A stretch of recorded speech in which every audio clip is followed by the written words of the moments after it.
1 मे हा अतिशय महत्वाचा दिवस, अभिमानाचा दिवस, संघर्षाचा दिवस आणि सन्मानाचा दिवस.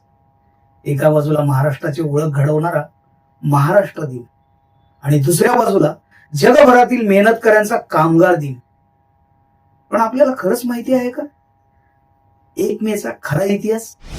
हा दिवस महाराष्ट्राच्या इतिहासात सुवर्णाक्षराने लिहिला गेला. संयुक्त महाराष्ट्र आंदोलन, या आंदोलनामुळेच महाराष्ट्राची निर्मिती शक्य झाली. तेव्हा भारतात बॉम्बे हे राज्य अस्तित्वात होतं. मराठी माणसाची मागणी होती, आम्हाला आमचं स्वतंत्र राज्य हवं. आणि मग सुरू झाला संघर्ष, मोर्चे, आंदोलन, बलिदान. 105 हुतात्म्यांनी आपल्या प्राणाची आहुती दिली आणि त्या रक्तातून जन्माला आला आपला महाराष्ट्र. मित्रांनो, आज आपण ज्या महाराष्ट्रात जगतो आहोत तो सहज मिळालेला नाही. त्या 105 हुतात्म्यांनी आपलं सर्वस्व दिलं. आपण त्यांना आज आठवतो का?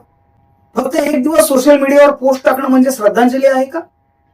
की त्यांच्या विचारांवर चालणं ही खरी आदरांजली आहे. 1 मे म्हणजेच आंतरराष्ट्रीय कामगार दिन. हा दिवस आहे त्या लोकांसाठी जे देश उभा करतात पण स्वतः मात्र दुर्लक्षित राहतात. हाय मार्केट अफेअर या घटनेमुळे कामगार चळवळीला जागतिक स्वरूप मिळालं. कामगारांनी 8 तास काम, 8 तास विश्रांती आणि 8 तास स्वतःसाठी ही मागणी केली. आज आपण आरामात जगतो, पण त्यामागे कोणाचा घाम आहे याची जाणीव आहे का आपल्याला? पण भारतात मात्र डॉक्टर बाबासाहेब आंबेडकरांनी 8 तास कामाचा कायदा आणला. हे भारतीय कामगारांचं भाग्य आहे. आजचा महाराष्ट्र प्रगत आहे, पण प्रश्न अजूनही आहेत. आजही शेतकऱ्यांच्या आत्महत्या होत आहेत. बेरोजगारी भीषण स्वरूप धारण करीत आहे. बऱ्याच खासगी ठिकाणी 10 ते 12 तास काम करून घेतलं जात आहे. त्यामुळे कामगारांचं शोषण होत आहे. हाच तो महाराष्ट्र आहे का ज्यासाठी लोकांनी बलिदान दिलं? आपण खरंच त्यांच्या स्वप्नातील महाराष्ट्र घडवत आहोत का?